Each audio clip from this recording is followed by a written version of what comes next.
Bom dia a todos os presentes. Bom dia, obrigado. Bom dia, mesa diretora, colegas vereadores, público aqui presente e a todos que nos acompanham pelos diversos canais de comunicação. Nesse momento inicial da minha fala, eu gostaria de registrar o meu pesar pelo falecimento do senhor Edmundo Vieira do Vale, falecido aos 96 anos, avô da minha esposa, Georgiana Grangeiro, pai de 15 filhos, uma figura exemplar, uma postura de retidão a quem realmente devemos seguir pelo exemplo pessoal de cidadão, de servidor público, em todas as funções e cidades que exerceu, pela própria descendência deixada, muito bem formada e também seguindo a sua conduta, viveu muito bem, com consciência, com plenitude, com devoção a Nossa Senhora até o último dia de sua vida. E ontem estivemos abraçando no seu sepultamento. O meu sentimento a cada um dos que compõem a família Grangeiro Vieira. Eu apresentei essa semana alguns requerimentos, dentre eles, mais uma vez, o da lavanderia do Espinho. Como eu falei aqui, é uma lavanderia que está em ruínas, um equipamento público que já tem algumas décadas, que foi planejado e prometido nos últimos palanques a sua reforma, especialmente numa apresentação de um olhar aos cuidados com as pessoas mais necessitadas, que necessitam desses equipamentos não só para economizar com alguns insumos, como já falei, água e energia da própria casa, mas também aquelas pessoas que usam esse equipamento para sobreviver, para ganhar suas diárias, para conseguir levar o alimento para dentro de casa. E a lavanderia do Espinho, sugiro a quem quiser visitar, entrar com um EPI, com equipamento de proteção, porque de fato está em ruínas. E é lamentável, é muito triste a gente olhar para um prédio público nosso, inclusive com uma função social tão delicada, a pessoas tão sensíveis, ser negligenciado, assim, de forma sequenciada. Da mesma forma, fiz um requerimento para que fosse, pela assistência social, adquirida cestas básicas. A assistência social tem recursos para isso, recurso em caixa. Isso foi apresentado agora recente na reunião do Conselho. Nós temos encontrado diariamente pessoas nesse pedido. Inclusive, tive informações de que um morador lá do Bom Jesus do Cruzeiro foi se socorrer, surpreendentemente, na Secretaria de Ação Social e, mais surpreendentemente ainda, foi atendido na Secretaria de Russas. Uma pessoa que estava literalmente passando fome. E aí, daí decorre o nosso requerimento. Semana passada estive no Bom Jesus do Cruzeiro, tive a oportunidade de conversar sobre isso, de ter essa informação, e fica aqui o nosso requerimento, que é um requerimento quase que inacreditável, que a gente não tenha esse serviço sendo feito aqui.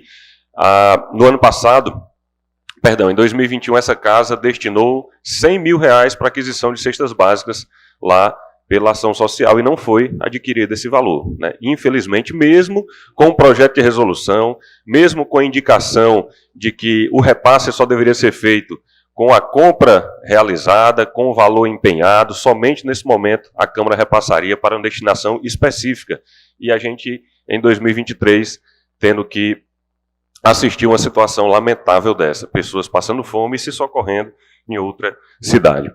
Também apresentei um requerimento para limpeza desse acesso da sede do município até Pedra Branca, na CE que liga até o município vizinho de Quixeré. Tomada pelo mato, oferecendo riscos de acidentes, numa CE que tem a pista de rolamento estreita, praticamente sem acostamento, e que faz os ciclistas precisarem transitar na faixa de rolamento, se expondo a um perigo cada vez maior. Por falar em ciclismo, até me vem à mente a situação das nossas ciclovias. Limoeiro recebeu o título de cidade das bicicletas naturalmente. Não teve ninguém para fazer esse trabalho. Foi um reconhecimento da população em razão de um transporte muito acessível, de uma cidade que geograficamente favorece o pedalar, né, por conta das suas planícies.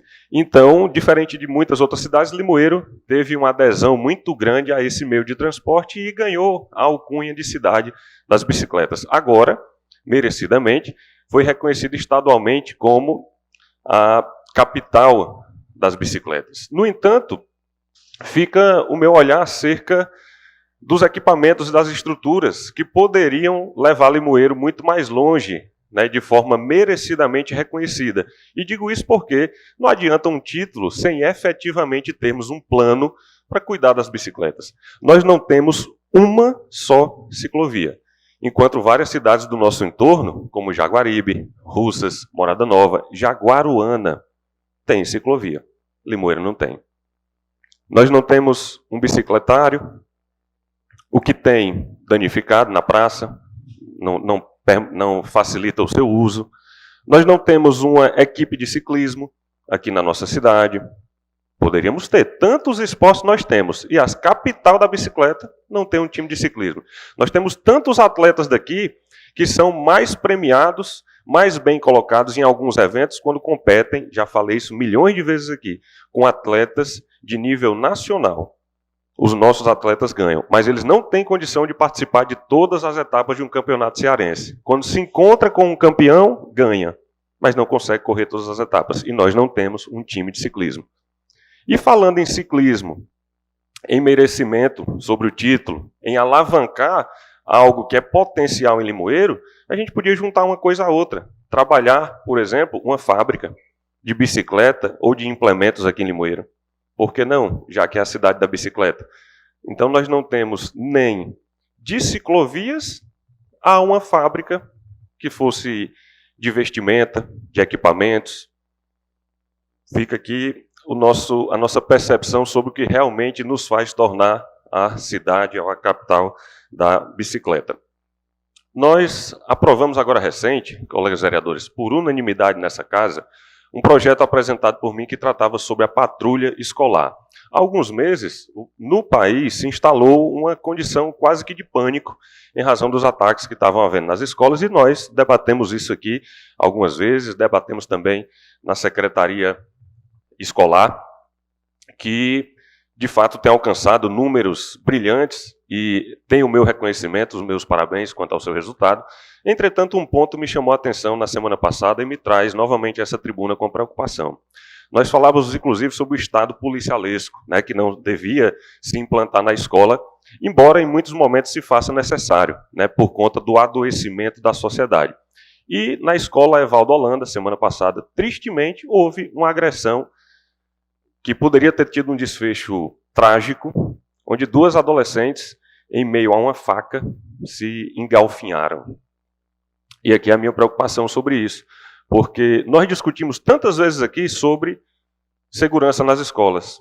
Nós discutimos tantas vezes aqui sobre assistência social na escola, sobre psicologia na escola, que é uma lei federal de 2019, que foi concedido um ano para que os municípios se adequassem, levassem esses profissionais para dentro da escola, e até hoje nós não temos em todas as escolas. Nós temos o NAI, se não me engano o nome é esse, Núcleo de Atendimento Especializado. E nós temos equipes. Não estou desmerecendo nem desconstruindo o que tem, eu estou falando da necessidade de onde nós devemos chegar. Nós precisamos ter um psicólogo, um assistente social e segurança em todas as escolas. Ronda não é suficiente, até porque ninguém marca a hora para cometer um crime, não é? E se alguém planeja uma hora, planeja na hora em que a segurança está descoberta. E o adoecimento mental, pior ainda. Um surto, esse aqui não tem hora para acontecer. E a nossa sociedade escolar, a nossa comunidade, volto a dizer mais uma vez, não só professores, alunos, mas também os pais, estão adoecidos.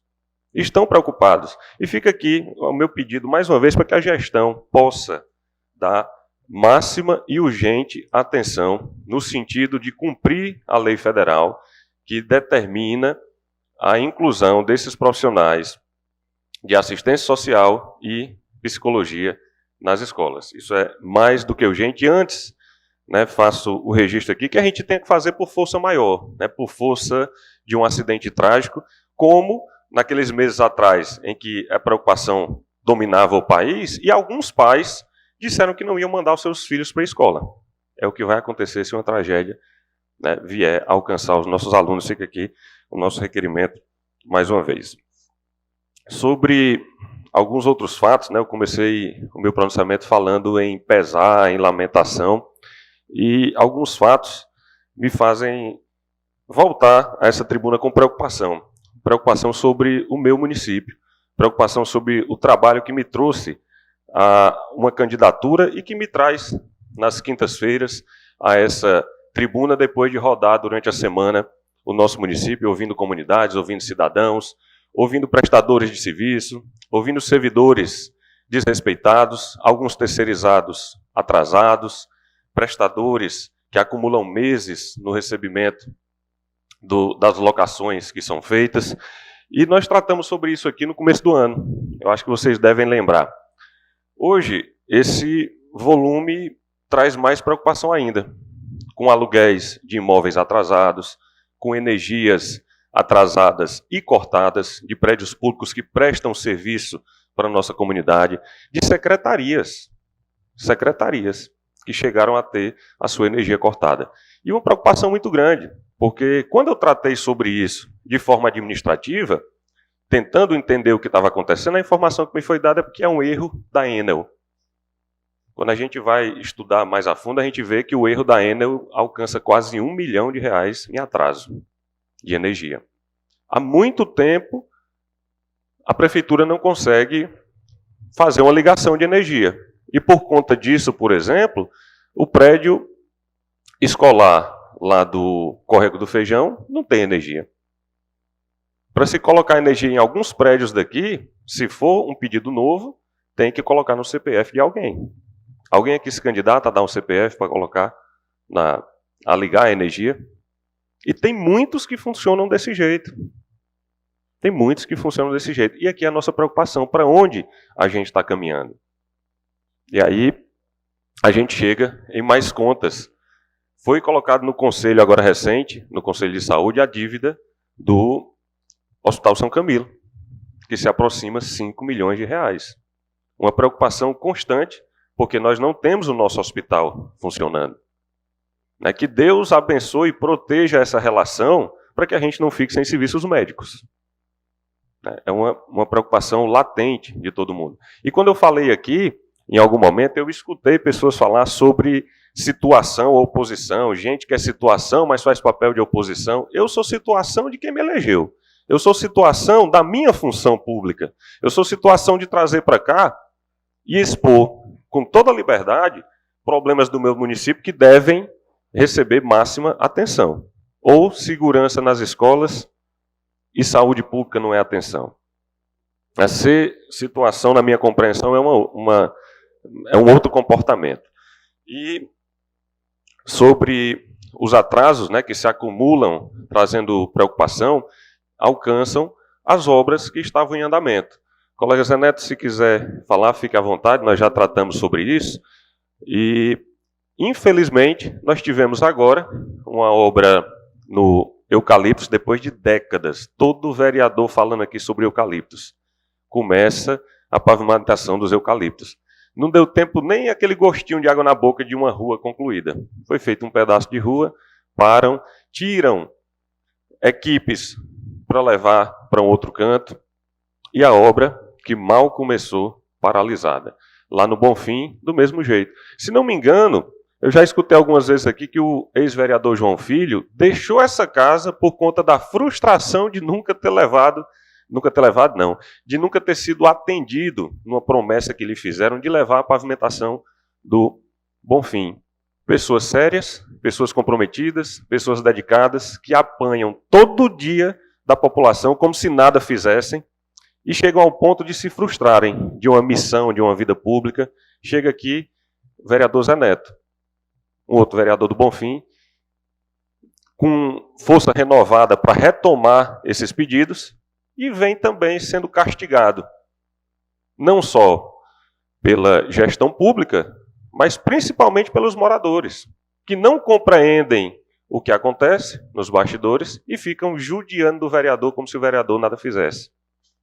E aqui a gente está falando de uma área que recebeu mínima atenção, a pavimentação. Quem vier falar de milhões discutindo, multiplique aí por 4 vezes os milhões, né, em dezenas de milhões que Quixeré, por exemplo, aplicou na pavimentação, já falei sobre isso, que Morada Nova aplicou, que Russas aplicou. Então, Limoeiro está muito, muito, muito atrás, uma miséria para o seu volume de dinheiro e para o tamanho da sua cidade. E, para gerar mais preocupação ainda na minha pessoa, volto a falar aqui sobre Palestina. Acredito que vocês tenham escutado falar sobre essa empresa. Essa empresa pagou, ano passado, 3,9 milhão de reais para a recuperação de estradas, onde deveriam ter diversas caçambas alugadas, máquinas de toda natureza, para uma empresa que, observem, não tem um veículo registrado em seu nome. Vocês acreditam nisso? Recebeu quase 4 milhões de reais e não tem um carro de mão, essa empresa. Essa empresa opera com alguns veículos, e a gente conhece quais. Aqui, todos os empenhos, liquidações e pagamentos do ano passado, para escavadeira, carregadeira, 5 caminhões basculantes, locação de dois caminhões toco, retroescavadeira, moto niveladora e 8 caçambas. Eu digo a vocês que esse número apresentado aqui não é real. Esses veículos que são numerados nessas notas de empenho aqui, não são reais, não são os números que trabalham. Volto a dizer aqui, o valor de cada caçamba unitário, fala aqui, de algum desses caminhões, em 14 mil reais. Não é o valor que é pago ao proprietário. Que é pago, não. Desculpe, proprietários, o que é prometido a vocês, porque nem pago é. Nem pago é. Ano passado, se acumulava 6 meses, 5 meses, tive diversas reuniões, tentei manter o respeito a quem não respeita o cidadão e a quem não respeita o locatário, para que uma solução administrativa e amigável, digamos assim, fosse realizada. A operação, o custo dessa empresa gira em torno de 70 mil reais, com a realidade das máquinas que trabalham e com a realidade do valor que é pago. Tem mais uma operação, tem mais impostos, tem uma pessoa que é familiar, que é quem opera isso tudo, mas tem um nome de papa pelo meio, Carol Wojtyla, vocês conhecem? E também um outro cidadão que se diz proprietário da empresa, mas a gente sabe que não é. E esse dinheiro tem sido utilizado para outras finalidades. Essa é a minha lamentação em tornar público aqui. Porque todo mês, Limoeiro do Norte paga 326 mil reais, todo mês, empenhado, liquidado e pago para a empresa palestina. E aí me dão uma desculpa de dizer, a empresa não pagou os caçambeiros. Que empresa? Se a empresa é vocês mesmos. E como é que eu pago 326 mil reais para uma empresa que eu paguei mês passado, não pagou para o caçambeiro, mas eu continuo mandando dinheiro para ele? Qual é o interesse de eu continuar mandando para ele? E esse é o desastre que a gente tem vivenciado. Ano passado, 3,9 milhões de reais foram pagos a essa empresa. E pelos meus cálculos, algo em torno de 2,3 milhões seria desnecessário, completamente desnecessário. Quem vai ter que dar a explicação do destino desse dinheiro é quem recebeu, é quem paga, é quem opera. É quem beneficiado tem alguns requerimentos, se dizendo cidadão, e eu tenho direito à pavimentação e a esgoto e à energia, porque eu também sou cidadão, mas o outro cidadão que está fora do poder público não tem esse privilégio. Então você não está na condição de cidadão, você está na condição de privilegiado. E uma gestão não deve tratar os seus cidadãos dessa forma. Nós temos esse ano mais de 800 mil reais pagos para essa empresa palestina. Sabe quantos os caçambeiros receberam? Nada. 5 meses de atraso. Está chegando ao 6º. E sabe o que é que vai fazer? Tem mais nota empenhada, vai ser paga e não vai chegar. Por quê? Porque tem outras prioridades para serem pagas. Vocês acreditam nesse absurdo? É isso que está acontecendo na nossa cidade, infelizmente.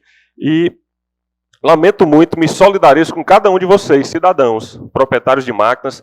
Hoje as máquinas de Limoeiro estão paradas. Eucaliptos, me desculpe, né, por não fazer levata lá, não sou o proprietário da máquina, senão estaria sendo feito. Mas não está indo porque foram cortadas. Tá? As máquinas de quem realmente coloca